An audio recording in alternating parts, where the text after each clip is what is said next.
Muito boa noite a todos.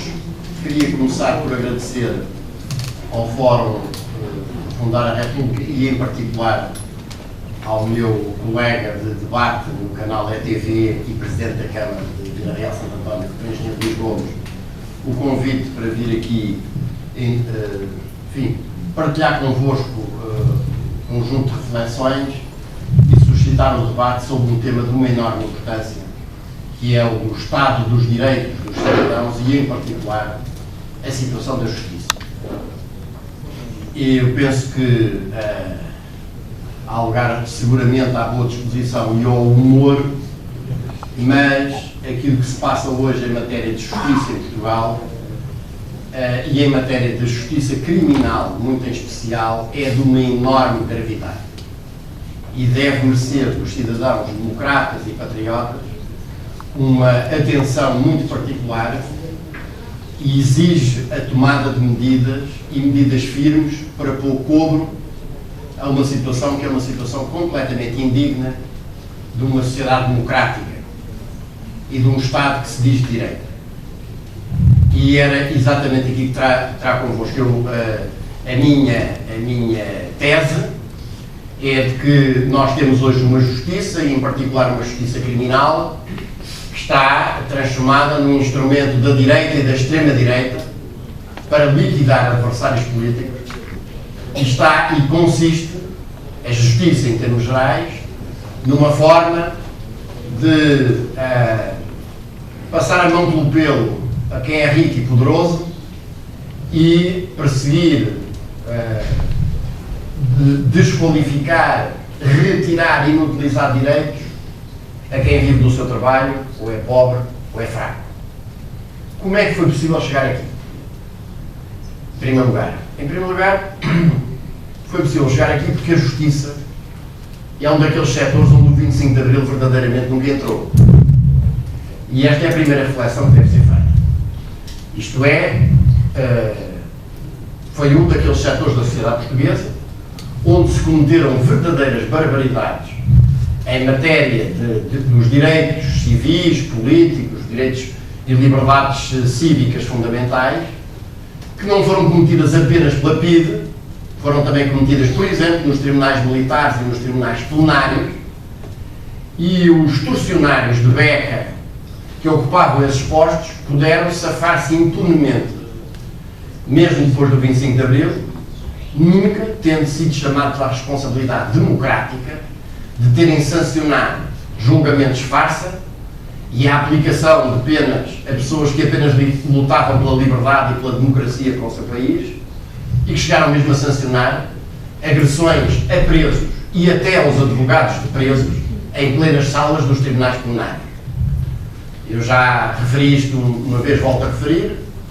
O Presidente do Tribunal Plenário de Lisboa, que lavrou no dia 25 de Abril num célebre despacho a lamentar não poder fazer um julgamento devido aos acontecimentos que estavam em curso nesse dia, a verdade é que se safou completamente e pôde prosseguir tranquilamente a sua carreira sem que nunca tivesse prestado contas pelos crimes que cometeu. E o Procurador da República, que interveio no julgamento do chamado caso de Beja, o assalto ao quartel de Beja na noite de 31 de dezembro de 1961 para o dia 1 de janeiro de 62, no qual participaram dois familiares meus, o meu tio, então capitão Francisco Pestana, e o meu primo, então capitão Eugênio Oscar de Oliveira, defendeu nas alegações finais desse julgamento que era uma pena que o Código Penal não previsse a pena de morte para aqueles, entre aspas, traidores à pátria, porque essa era a medida adequada que o regime fascista devia aplicar. E este personagem passou tranquilamente o 25 de Abril, passou do Ministério Público para a carreira da magistratura e acabou a presidir a secção criminal do Supremo Tribunal de Justiça no pós-25 de Abril. Segundo aspecto, a verdade é que os partidos do poder tiveram sempre, sobre esta questão da justiça, uma posição tão oportunista quanto perigosa e reacionária, e que foi a de achar mal as coisas que se passavam quando eram atingidas por elas, mas pensar que não era correto, não se deviam empenhar em destruir algumas das coisas que foram sendo paulatinamente criadas, e já lá vamos, porque quando estivessem no poder, e fossem eles no poder, isso podia ser útil para atacar os seus adversários políticos. E a verdade é que isto determinou que de reforma em reforma, que foram sendo introduzidas depois do 25 de Abril, na Justiça, e em particular na Justiça Criminal, essas reformas foram sempre introduzidas sob a evocação que se tratava de tornar essa Justiça mais célere, mais eficaz e mais justa. E no fim de cada reforma, verificava-se que, afinal, mais alguns direitos tinham sido retirados aos cidadãos, mas a Justiça não tinha ficado nem mais célere, nem mais eficiente, nem mais justa. E foi possível ir simplificando um conjunto de mecanismos que hoje estão aí a começar a ser patenteados aos olhos de todos, mas que há muito tempo vinham sendo construídos. Eu chamaria a atenção para algumas coisas que os senhores conhecem. Estão aqui dois colegas que representam um conhecido arguido, o engenheiro José Sócrates. E eles têm desempenhado a sua função de advogados, como têm entendido em consciência que o devem fazer, e têm essa ligação ao processo. Eu, relativamente a essa matéria, não tenho nenhuma ligação com o arguido em questão, não tenho nenhuma simpatia pessoal ou política por ele, e mais, se há pessoa, ou se há pessoas que em Portugal criticaram a governação do engenheiro José Sócrates, eu fui seguramente uma delas, tendo a ideia que foi um dos piores primeiros-ministros de Portugal e um dos responsáveis por ter levado o país à bancarrota financeira, mas exatamente por isso, sinto-me com inteira legitimidade, e mais do que isso, com o dever cívico, de dizer que aquilo hoje que se passa com esse processo é uma verdadeira infâmia e que nos deve levar a refletir seriamente sobre aquilo a que se chamou a Justiça Criminal em Portugal. Que é uma farsa. Nós temos hoje uma Justiça Criminal onde o Ministério Público escolhe o juiz de instrução que quer. Porque basta que declare um determinado processo como sendo um processo de especial complexidade e o coloque numa coisa chamada Departamento Central de Investigação e Ação Penal, uma das criações do Dr. Cunha Rodrigues, para que o juiz de instrução criminal seja necessariamente o Tribunal Central de Instrução Criminal. Ou seja, o Dr. Carlos Alexandre. É certo que os senhores dirão, mas nós até ouvimos de facto durante anos e anos e anos, foi só um, mas agora até desde setembro passado há um outro.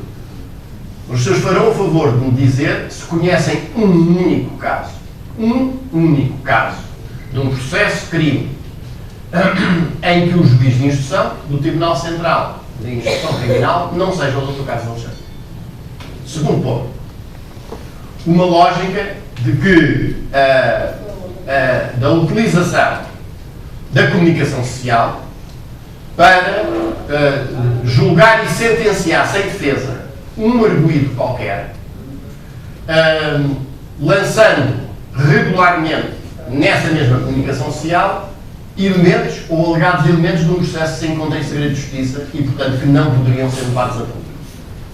E isto já ultrapassou todas as raias do admissível, porque agora é completamente à descarada.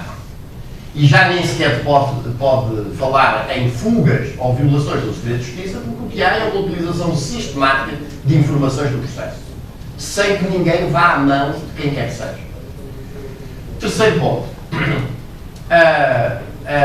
É possível, como os senhores têm estado a ver, em nome de declaração da alta complexidade, da elevada complexidade do processo, elevar artificialmente os já alargados prazos em que um cidadão pode ser mantido em prisão preventiva. E como nós temos visto, é possível manter um cidadão em prisão preventiva sem que nunca se lhe diga, em termos de circunstâncias de modo, tempo e lugar, quais são os factos concretos que lhe são imputados. Portanto, isto, sob esse ponto de vista, ainda é pior que nos tempos da PIDE. E se nós olharmos para as coisas com olhos de ver, nós verificamos que nós temos uma justiça criminal que chega ao caso do Porto Escala e não consegue chegar a sítio nenhum e o processo acaba arquivado sem nenhuma espécie de condenação criminal. Chega ao caso dos submarinos e o processo é arquivado porque não se consegue encontrar, o Ministério Público não consegue encontrar indícios suficientes para. chega-se ao caso da dívida pública da Madeira, ou seja, o 1,5 mil milhões de euros que o Dr. Alberto João Jardim varreu para debaixo do tapete e que assumiu publicamente na televisão, nas televisões, que o tinha feito. O Ministério Público o que fez nesse caso foi, ouviu como testemunha essa excelsa figura que dá pelo nome de Vítor Gaspar, o ex-ministro das Finanças, o qual declarou que não tinha havido prejuízo para o Estado com a conduta do Dr. Alberto João Jardim. O facto de ter ocultado, ter criado e ter ocultado a existência de uma dívida de 1,5 mil milhões de euros não tinha causado dano ao Estado. E como há uma testemunha que diz que não causou dano ao Estado, o Ministério Público arquivou o processo e na semana seguinte a Sra. Procuradora-Geral da República foi à Quinta Vigia na Madeira jantar com o Dr. Alberto João Jardim. As contrapartidas dos submarinos, fez o julgamento que terminou com a absolvição. E quanto à história dos submarinos, nós temos a história singular, como os senhores sabem, de ter havido condenações da Alemanha de indivíduos que corromperam pessoas em Portugal e os tribunais portugueses não conseguiram encontrar nenhum dos corrompidos. Portanto, temos neste momento pessoas que foram julgadas e condenadas por corrupção, portanto são corruptores, sem que as autoridades judiciárias portuguesas tenham conseguido identificar corrompidos. Portanto, temos esta coisa absolutamente extraordinária, de corrupção com corruptores, mas sem se identificarem os corrompidos. Se quisermos ir mais longe, agora, mais perto em termos temporais, os senhores estão a ver o que é que vai, um dia destes, viram aí a imprensa a anunciar com grandes parangonas que o Ministério Público tinha procedido ao arresto preventivo dos quantos bens da família Espírito Santo. Estamos a cuspir na nossa inteligência. Porque nenhum daqueles indivíduos ainda foi constituído, sequer arguído, no processo do Grupo de Espírito Santo.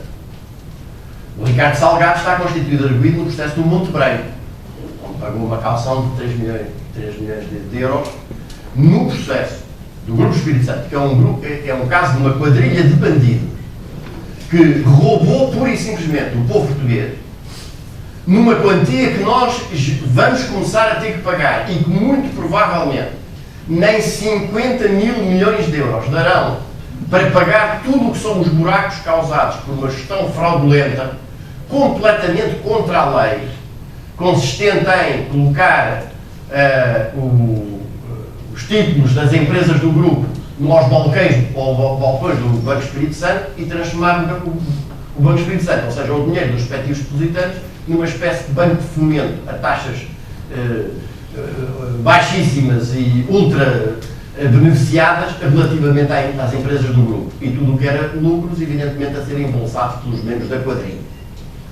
Ora, isto, a falência do grupo está patente desde pelo menos os finais de 2012, tornou-se absolutamente evidente, portanto, o relatório de contas, pelo menos a partir de abril de 2014, a debacle do banco, depois do Presidente da República e o Primeiro-Ministro e o Governador do Banco de Portugal terem andado a jurar a toda a gente a solidez do mesmo banco, a debacle do banco data de julho do ano passado, e o Ministério Público vai fazer buscas às casas da família Espírito Santo em junho de 2015. O que é que estão à espera de ter encontrado?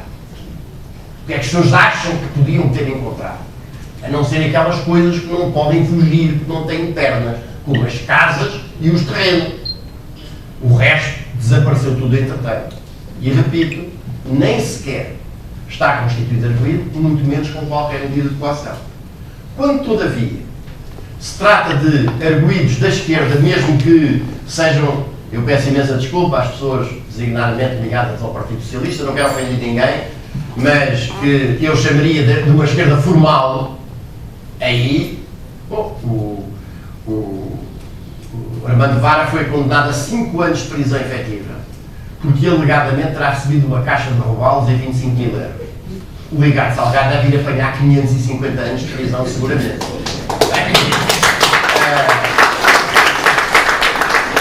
E com o engenheiro José Sócrates, nós estamos a assistir a este espetáculo nefando de uma prisão sem culpa formada, que vai a caminho dos 7 meses, com um espetáculo de chamada da comunicação social para filmar em direto a detenção, chamada da comunicação social para fazer passar a versão do Ministério Público sobre as coisas e sem sequer ter sido ainda apresentados factos concretos que permitam à pessoa, nem que mais não seja, defender-se. Isto significa que, de facto, esta é a justiça que nós temos neste momento. E isto é muito preocupante. E muito mais preocupante do que alguns pensarão. É óbvio que o Partido Socialista tem muita culpa nisto. Porque já tinha passado por uma experiência, que foi a experiência da operação do homicídio de caráter do seu atual líder parlamentar, o Dr. Ferro Rodrigues, com o envolvimento do seu nome no processo da Casa Pia, como alguns se recordarão. Exatamente derivado ao facto de nós temos um processo penal que hoje, em particular na sua primeira fase, a chamada fase de inquérito, é um processo penal que é detido por uma entidade chamada Ministério Público, que não presta contas a ninguém e que é completamente dona dessa fase do processo penal. E, portanto, faz o que quer. Aliás, os senhores, que no processo da Casa Pia, também, aproveito para dizer, não têm nenhuma simpatia, nem pessoal, nem política, nem qualquer outra, por qualquer dos arguídos, mas também não aceito que ninguém seja condenado num país que se diz um Estado de Direito por, abre aspas, ressonâncias da verdade. Nem aceito que as pessoas possam ser julgadas, sentenciadas, condenadas e executadas pelo Correio da Manhã ou pelo Sol. Porque as pessoas devem ser julgadas num tribunal e num processo em que se respeitam as regras e se respeitam os direitos, liberdades e garantias dos cidadãos, quer sejam arguidos, quer sejam queixosos. E se faz a prova dos factos que são imputados em alguém. E quando se faz uma prova inequívoca de que as pessoas cometeram um crime, devem ser condenadas. Se for para serem condenadas noutras instâncias, então não vale a pena termos tribunais. Então, nessa altura, a gente entrega o julgamento das causas a esses dois exponentes luminosos da judicatura portuguesa, que eu citei, e encerramos os tribunais todos, e até fazemos bastante poupanças, porque não temos que nos preocupar com os custos dos tribunais. Mas o que eu queria chamar a atenção também é que esta transformação da justiça num instrumento da direita e da extrema-direita é uma coisa que passa também por outros campos. Nós não temos possibilidade, numa conversa como esta, de nos alongarmos muito sobre isso, mas eu diria que aquilo que se está a passar neste momento, por exemplo, com a jurisprudência do trabalho em Portugal, é qualquer coisa de similar e verdadeiramente dantesco. Isto é, a definição de soluções que são ditadas exclusivamente pelo preconceito ideológico.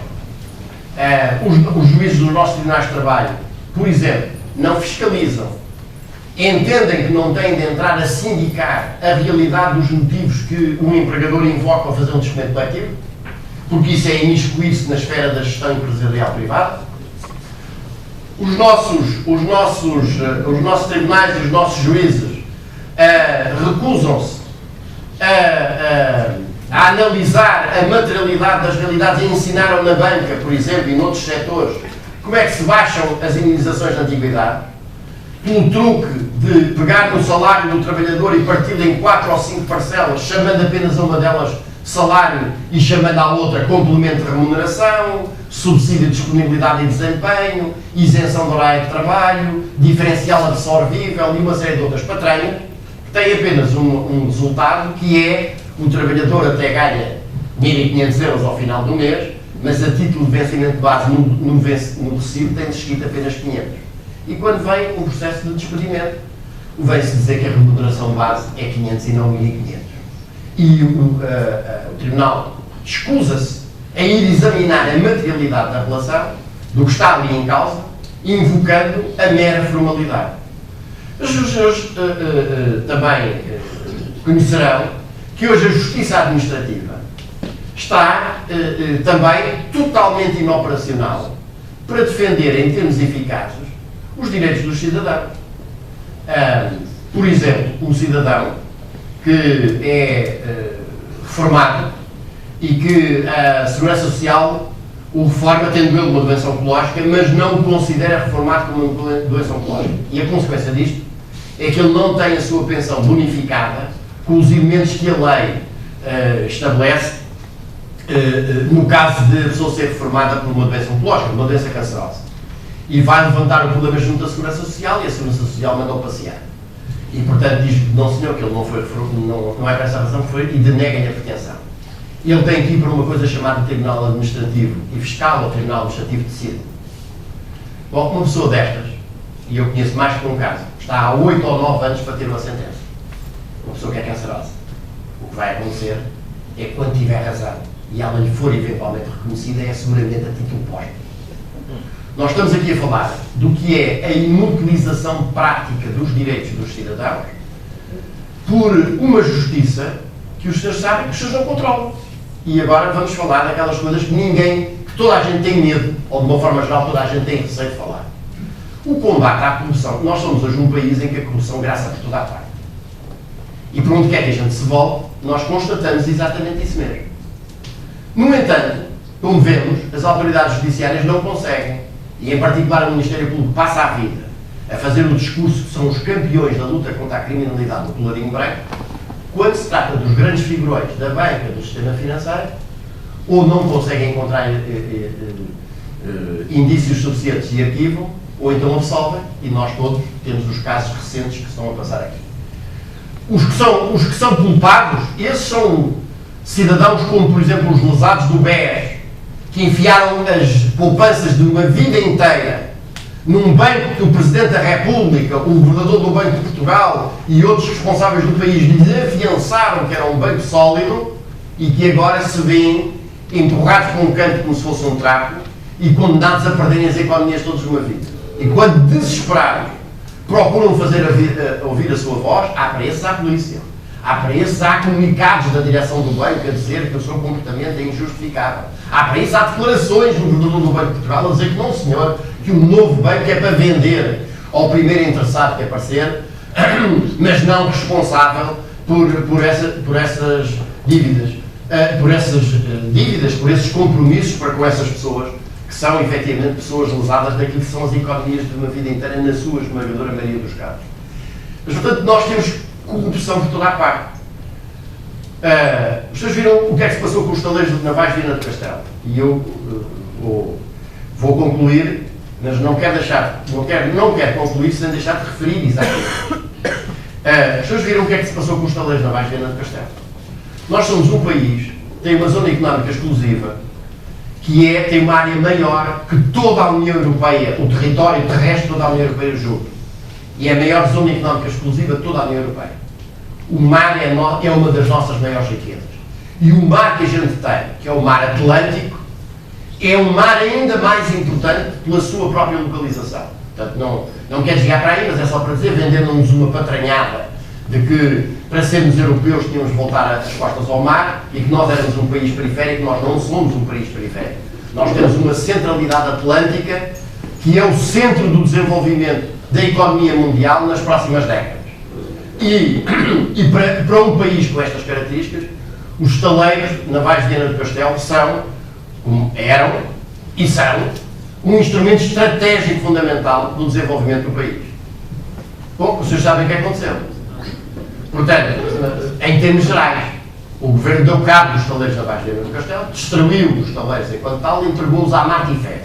O que os senhores, porventura, não poderão não saber são as coisas que se passaram relativamente com essas e que são de uma gravidade extrema, que mostram como a corrupção está em toda a parte. Primeira questão. O governo português invocou, como havia de invocar mais tarde a propósito da TAP, que tinha havido auxílios e ajudas da União Europeia, do Estado português aos estaleiros, e que isso era proibido pelo direito comunitário e, portanto, que a União Europeia já tinha decidido sancionar Portugal por esses auxílios e, portanto, a única forma que o Estado português tinha de safar a essa condenação era privatizar os estaleiros. É uma mentira, porque a União Europeia não tinha tomado nenhuma decisão sancionatória relativamente a Portugal pelos auxílios aos estaleiros. E os auxílios a uma empresa com aquelas características podem ter duas justificações que o direito comunitário da concorrência prevê. Uma é o grande impacto económico e social em que o desaparecimento de uma empresa com aquelas características pode causar. Os taleiros navais de Viana do Castelo a sua extinção, mandou para o desemprego 630 trabalhadores. Diretamente, 4.000 indiretamente. As empresas satélites que trabalhavam para os estaleiros. Numa região já com problemas graves de desemprego, é evidente que isto é uma tragédia. Privou Viana do seu coração e é uma tragédia do ponto de vista económico e social. O direito comunitário da concorrência prevê, numa situação destas, desde que o Estado se obrigue a um plano de reestruturação da empresa, exatamente para evitar esta tragédia do desemprego, os auxílios sejam justificados. Mas tem uma segunda justificação. É se essa empresa for importante estrategicamente para a segurança e a defesa do Estado. Que é exatamente o caso se ele produzir ou fabricar equipamentos militares. Ora, os estaleiros navais de Viana do Castelo tinham 2 contratos com o Estado. Um para a construção de um navio polivalente logístico e outro para a construção de 8 patrulhas oceânicos, que são instrumentos absolutamente vitais para um país com uma zona económica exclusiva nossa. Já estava construído o primeiro, estava a acabar de ser construído o segundo, faltavam 6. O que é que o governo português fez? Pelas mãos do Sr. Ministro Aguiar Branco, por um lado não adjudicou a construção do navio polivalente logístico e, por outro lado, revogou o contrato com a Marinha e impediu a construção dos restantes 6 navios. E depois veio invocar que os estaleiros nem tinham receitas à vista, claro, tinha acabado de revogar o contrato de fornecimento da Marinha, e que, perante a União Europeia, não podia invocar que construía navios para as Forças Armadas Portuguesas, precisamente porque ele tinha acabado de impedir que isso se fizesse. E depois disto estar consumado, o mesmo governo vai negociar com a França a compra de um navio polivalente logístico por 70 milhões de euros, que é só um casco, porque depois todo o equipamento que lhe é deposto em cima tem de ser pago à parte. E encarregou de construir 2 navios patrulha oceânica à Martifer, que é precisamente a empresa a quem ele entregou ao desbarato os estaleiros navais de Viana do Castelo. É preciso dizer que o preço que a Martifer paga pela concessão dos estaleiros navais corresponde sensivelmente a um valor de 1/4 a 1/5 do valor normal do arrendamento de instalações naquela área de Viana do Castelo.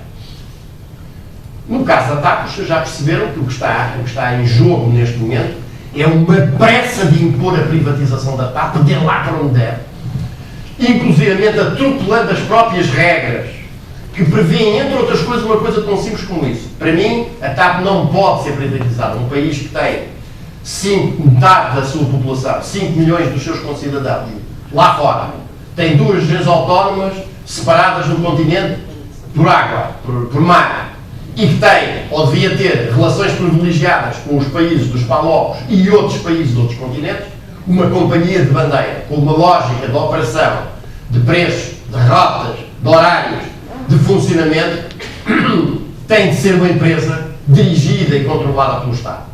E esta empresa, evidentemente, uma empresa com estas características, nenhum grupo privado, nenhuma empresa de aviação civil europeia a quer, porque isso não está nos seus objetivos estratégicos, está no nosso país. Mas, esclarecendo esta minha posição de base, o que eu queria dizer é que, de acordo com a própria lei das privatizações, está previsto que, quando uma empresa vai ser privatizada, seja feita uma avaliação de quanto é que vale aquela empresa, por 2 entidades independentes devem ser escolhidas por concurso público. Bom, a venda da TAP foi feita sem sequer isso ser assegurado. Portanto, não foi feita nenhuma avaliação da TAP. A TAP é para ser dada, como acabou de ser dada. Porquê é que isto é importante salientar? Que é o ponto a que eu quero chegar. Se nós vivemos numa sociedade em que nós olhamos em redor e verificamos que temos corrupção por todos os lados e que é a alta corrupção, a corrupção da grande trafolhice económico-financeira, a corrupção da banca, que não é atacada, é preciso perceber que o combate à corrupção só pode ser coerentemente e consequentemente travado quando se travar um combate contra a corrupção dentro da própria justiça. E isto tem de ser dito, porque nós hoje vivemos uma época em que os senhores têm um conjunto de órgãos de soberania para os quais votam. Podem não votar naquilo que lá está. Presidente da República, deputados, mas votam. Mas para os juízes, os senhores não votam. E um juiz é um indivíduo que pode colocar um cidadão 25 anos na cadeia. Pode tirar a casa e condená-lo ao despejo. Pode sancionar ou não o despedimento dele e condená-lo ao desemprego. Tem de facto um poder enorme nas mãos. E, no entanto, não tem nenhuma legitimidade democrática. E os senhores não fazem a menor ideia de como é que os juízes são formados. E os senhores não têm nenhuma espécie de fiscalização democrática sobre aquilo que fazem ou deixam de fazer os juízes. E neste momento há alguma agitação na nossa sociedade pelo facto de ter sido aprovada uma diretiva comunitária que vem levantar a questão de que devem ser não apenas os dirigentes políticos, mas também os elementos da justiça, os próprios juízes, que devem ter a sua riqueza, o seu património, os seus contratos devidamente fiscalizados. Isto em Portugal é um verdadeiro terremoto, de grau 8 da escala de Richter, pelo menos. Porque nós só temos juízes e procuradores santinhos, até vão às procissões da sua terra natal e batem com a mão no peito. Mas ninguém controla com os contratozinhos com que adquiriram as suas casas ou de férias ou as suas quintinhas. E isto é uma questão democrática essencial. Eu não digo isto com nenhum ódio, saliento bem isso. Isto é uma questão de princípio. Não pode haver poderes insindicáveis e insindicados numa sociedade que se diz um Estado de Direito Democrático. E, ora, o que nós hoje temos é, de facto, uma justiça que está completamente em roda livre. Um processo penal que é completamente dominado por uma entidade que não presta contas a ninguém, chamada Ministério Público, que é uma verdadeira polícia. É, aliás, uma coisa que nos levará longe um dia a discutir essa história dos magistrados do Ministério Público. Os elementos do Ministério Público não são magistrados, verdadeiramente. Chamam-se assim, conseguiram meter na lei. São polícias. São agentes do Ministério Público. O seu papel é um papel de polícia, como, aliás, se tem visto muito claramente nos últimos tempos. E, portanto, o que nós temos hoje, repito, é uma justiça, em particular uma justiça criminal, completamente ao serviço da contra-revolução, que nunca vê nada, não persegue criminalmente, esquece, não faz, não averigua, não apreende, não busca, não vê, não olha tudo o que diga respeito ao que é de direita, e que sempre que lhe cheira a qualquer coisa de esquerda, mesmo que seja uma esquerda formal, empenha-se numa senha absolutamente persecutória, saltando por cima de todas as regras possíveis e imagináveis. Eu quero concluir para dizer que nós não podemos ter uma outra situação diferente daquela que temos hoje, e que infelizmente, em alguns pontos, se parece, e em alguns pontos até é mais grave, do que a justiça de antes do 25 de Abril. A possibilidade, em nome da complexidade do processo, de manter um cidadão preso preventivamente, sem culpa formada, nós já vamos em prazos muito superiores aos que a PIDE podia praticar. Atenção. Um combate contra isto só tem de passar pela discussão até ao fim, pela adoção de medidas que ponham cobro a este edifício que foi construído nas nossas costas e que escapa completamente ao controle democrático dos cidadãos.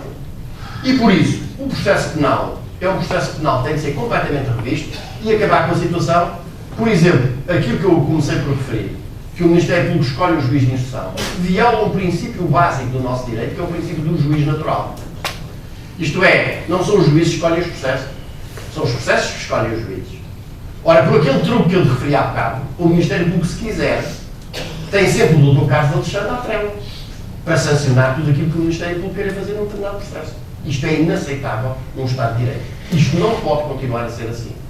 Segundo, nós hoje temos um sistema em que se o Ministério Público chega ao fim da fase de inquérito e profere um despacho, por exemplo, de acusação, e toda a gente já percebeu que aquilo que está a ser feito hoje através da utilização da imprensa é criar um ambiente que torna impossível que qualquer magistrado do Ministério Público, vamos supor que o Dr. Rosário Teixeira, com tanta glória e ufanação, lhe dava um achaque e desaparecia da circulação. E ia para lá um outro magistrado qualquer. Não há neste momento um único magistrado do Ministério Público que seja capaz de ordenar o arquivamento daquele processo. É a minha opinião pessoal. porque evidentemente as coisas foram conduzidas de uma forma tal é que, se neste momento viesse um despacho ativamente, a pergunta seguinte era, obviamente, todos os cidadãos portugueses, do PS, não do PS, admiradores de José Sócrates, adversários de José Sócrates, a dizer como? Os seus arquivos num processo ao fim de 7, ou 8 ou 9 meses, porque não há indícios, mas entretanto mantiveram-no lá dentro, sob a alegação de que havia esse indício. O que aconteceu aos indícios pelo caminho? Portanto, como é óbvio, esta tentativa de criar uma pré-condenação da opinião pública destina-se a queimar terreno e a tornar praticamente inevitável uma solução que não seja a acusação. Bom, se houver uma decisão de acusação, compete ao Ministério, compete ao arguido, se for acusado, requerer a abertura de instrução e levar a questão perante uma entidade supostamente independente e imparcial, que é o juiz de instrução criminal, para que o juiz de instrução criminal examine os indícios existentes do processo e comprove a decisão de acusação do Ministério Público ou, pelo contrário, não a retifique e produza um despacho de não pronúncia.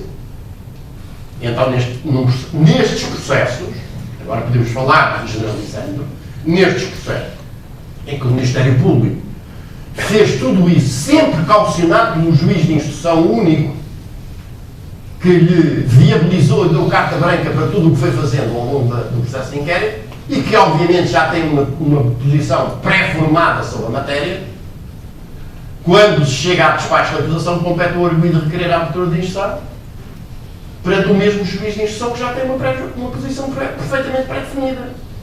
Está-se à espera que essa pessoa vá ter uma posição independente e imparcial e possa eventualmente ter uma decisão diferente da do Ministério Público? Não nos cuspam na inteligência. Isto é um processo absolutamente viciado e que transforma o processo penal numa farsa ao serviço de interesses que não tem nada a ver com a realização da justiça. E, portanto, e mais, e termino aqui, estamos todos em risco. Porque a verdade é que um sistema destes permite que uma máquina destas que não é sindicada democraticamente perante ninguém, nem por parte de ninguém, possa desenvolver o mesmo processo destrutivo em relação a qualquer cidadão que se mostre incómodo, que se mostre particularmente crítico, que se mostre um alvo a abater. E em relação àquelas pessoas que acham que isto é uma coisa, porventura um exagero, que porventura isto não será bem assim, que de qualquer maneira, apesar de tudo, as coisas, a justiça funciona, como diz, por exemplo, o Sr. António Costa, que temos de deixar a justiça funcionar. Eu lembraria um poema habitualmente atribuído ao Bertolt Brecht, mas que realmente é de um pastor antinazi, um pastor protestante, que foi perseguido pelo Terceiro Reich, e escreveu um dia, e aqui vou citar de forma livre: primeiro vieram buscar os comunistas, mas eu nada disse que não era comunista. A seguir vieram buscar os sindicalistas, mas eu também não voltei porque não era sindicalista. A seguir vieram buscar os católicos, eu não me opus porque sou protestante. Então, um dia, vieram buscar a mim, mas nessa altura já não restava uma única voz que em minha defesa se pudesse erguer.